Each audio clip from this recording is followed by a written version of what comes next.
Welcome to today's talk. My name is Giacomin, and today I'm going to be discussing a design tool, a design approach, which is becoming increasingly popular these days, something I myself am using more and more frequently in various research studies I'm performing, and that's the tool called science fiction prototype. Why are we using science fiction prototypes? What's the reason for? Where does it come from? Well, the difficulty, the reason why this tool is becoming helpful increasingly with the different projects we have is because modern products, systems, and services are becoming increasingly complex, increasingly expensive, and many times the time scale of the development project, of the design project, is stretching and lengthening. So there's lots of pressures, both economic and time-wise, which are pushing us to get some evaluations, get some feedback, and consider some good and bad points of the design, make changes to our design concept, to this opportunity that we've envisioned, to do it at the earliest possible phase of the project, to save time, save money, result with a better design at the end. So science fiction prototypes are one response, one of several techniques being used more and more frequently in projects to try to get some design evaluations, often with stakeholders, at the earliest possible stage of the project. So what is a science fiction prototype? It's a short vignette, it's a story. It's like a short story or a short science fiction story, usually in text. Most of the projects I've seen have been textual in their basis, but it could be a theater play, it could be a comic, it could be a video or some other support or some other media. The point is, it's a human story involving an encounter between people who have certain characteristics at a certain point in time with our design, with our product, system, or service. And it permits us to explore a large number of the physical, psychological, and sociological reactions and implications of the design we're proposing, of the characteristics we're choosing as part of our design process. Science fiction prototypes typically adopt a narrative structure, and they typically follow literary techniques, literary criteria, very similar to the genre of science fiction. We speculate about our proposed design using a language, using techniques which characterize science fiction and short story narrative. Unlike a physical prototype, which most typically we develop to test out some form and some function and maybe some engineering characteristics, certain physical capabilities of design. Unlike that, the science fiction prototype is better suited. It's a tool for evaluating the ideas behind the concepts, the values behind the concept, the human likely reaction to the types of things we're choosing, to the number of buttons, the color of the device, the size, shape, weight, the form. We're looking at how people might respond perceptually, cognitively, and emotionally to this proposal, this current state of our design, where we are at that point in time. Johnson defines a science fiction prototype as a short story, a movie, a comic, something based or starting from science fact, but something which is very focused on exploring the implications, effects, and ramifications of that science fact. So we have some sort of artifact we are designing, and we have certain choices we've made, certain characteristics, and we're going to explore how people might interact with those characteristics and what likely responses or what predicaments they might find themselves in a story based in a location at a point in time with a specific interaction for a specific purpose with that design. Science fiction prototypes, it's been identified in several studies and much discussed that they all tend to have certain core or key components or characteristics. Science fiction prototypes normally have some sort of a technology or a capability which is being proposed, and there's a treatment of it. Science fiction prototypes normally have well-developed, reasonably well-developed characters who use or interact with the specific technology we're exploring. And science fiction prototypes, the stories normally have as part of their narrative allusions or actually direct, blunt descriptions of the future we're talking about and the future social situation, social context in which that particular artifact, that design, is being used. If we're designing something for 10 years in the future, we will speculate what society might look like and what people might value at 10 years in the future. And that will be shaping the story and driving the interactions in the story. Science fiction prototypes, when we're going to develop them, there's been some work done to look at the best ways to develop science fiction prototypes. Several design consultancies and several agencies use them regularly, and when they discuss what's the development process they adopt, usually these elements identified by Johnson some years back, these elements tend to be common to most of the science fiction prototypes we'll encounter in professional practice. There's a starting point of choosing a technology or a characteristic or some aspect of our design which we wish to focus on. There's a story world to be developed at that point in time in the future with that particular demographic or type of person, with that interaction that we're exploring because we have questions about our design, whether it's effective or not in those interactions. We will establish a story world with real people, with real expectations, with real aims and objectives and goals to embed the design in. Then we will introduce at some point at the story the scientific inflection point. Once the characters and once the context and the time is developed, there'll be a point at which our design is injected into the story. They'll encounter it, things will happen, there'll be consequences, and those results, those consequences can be later discussed and evaluated. Different people react differently to them, and we can see how different people see the situation, how they value it, and what they think about it. Afterwards, once we've deployed the science fiction prototype, we will usually explore the ramifications and we'll ask questions and try to understand what characteristics of our design, what about it most influenced people's reactions to those situations which were in the story. Science fiction prototypes, it's been discussed on several occasions by several researchers, what's required to make them, what might be beneficial in them. And one point that there has been some agreement is that they're not straightforward to produce, because a good science fiction prototype must be both good and solid and strong in terms of its scientific or design basis, but it also must be a compelling story, a compelling narrative. So the ideal writer of a science fiction prototype is someone who's both scientific and technologically expert, but at the same time is a writer of great narrative, which is difficult to accomplish, of course, in practice. Science fiction prototypes, when we're developing them, there's lots of questions still today. It's not a field that's that mature yet. There haven't been that many case histories and examples so far using science fiction prototypes. So there's lots of questions about how do we choose the best characters? How do we choose the best lifestyles to bring into these stories? Which emotions, positive, negative, exactly which ones should we focus on?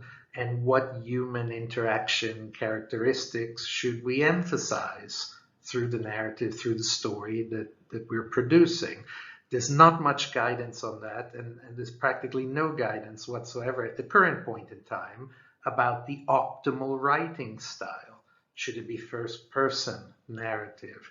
Should it be distanced, impersonal narrative?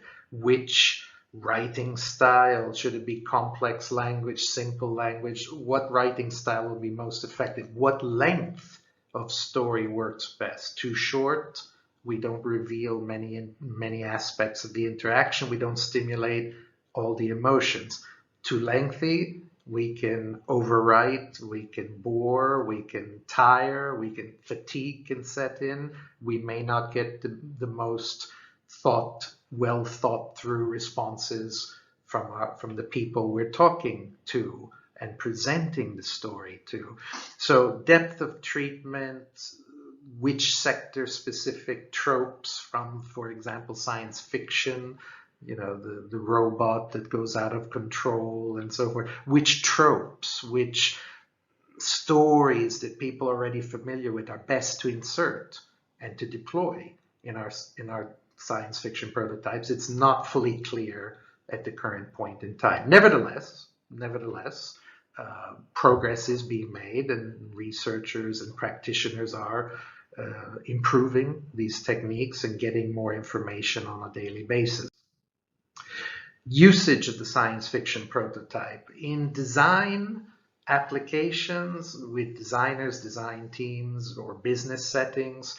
Most often at the moment, science fiction prototypes are being deployed at the beginning or as part of interviews, as part of focus groups or other ethnographic activities, aiming to explore the needs, desires, the attitudes, the responses which the major stakeholders may have in response to the specific design we're proposing, particularly any concerns of an ethical nature.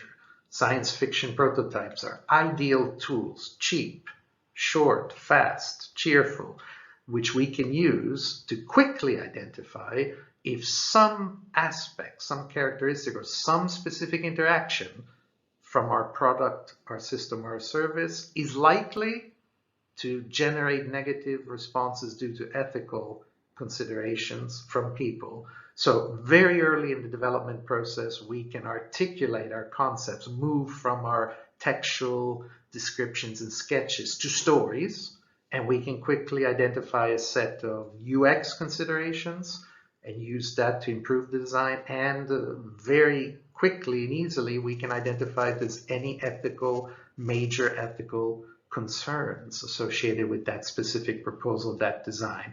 And science fiction prototypes can, of course, be used as the starting point of these conversations in a focus group, in some sort of ethnographic activity, in which we solicit from the stakeholders, from the users, from the sponsors, from whoever we're working with, we solicit recommendations or possibly attempt co-design with these individuals. So once we've got a good human story, once people are immersed in that story, once the story is complex enough and rich enough to elicit various emotions and highlight various characteristics of the interactions, we can then move on to bringing people on board with us and suggesting things and possibly improving the design.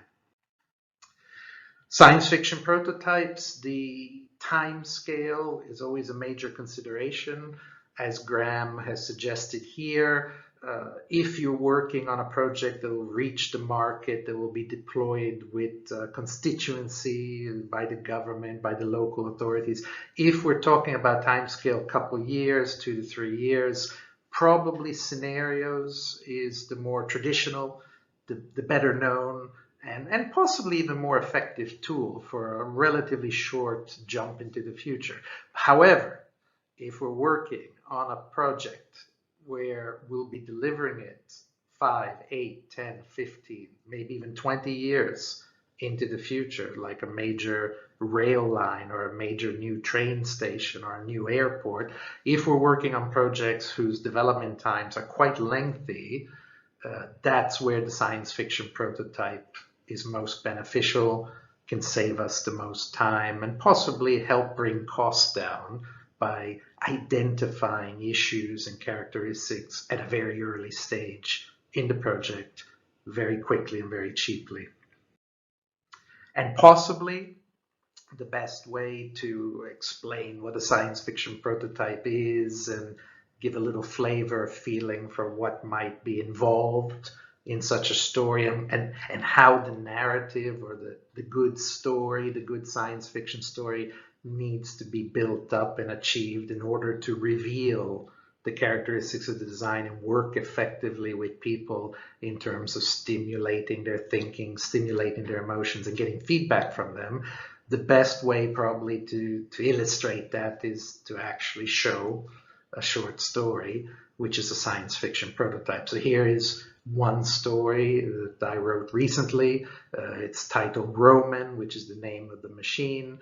It's an autonomous vehicle for use in tourism, for taking people sightseeing, and it has most of the elements of most of the typical current science fiction prototypes that people are writing. So I'll leave you with the story. I hope you enjoy it. I hope the story helps to reveal what this specific design tool involves and what might be possible to incorporate within the story. So I'll leave you with Roman, and enjoy the reading of the story. Thank you so much. Cheers.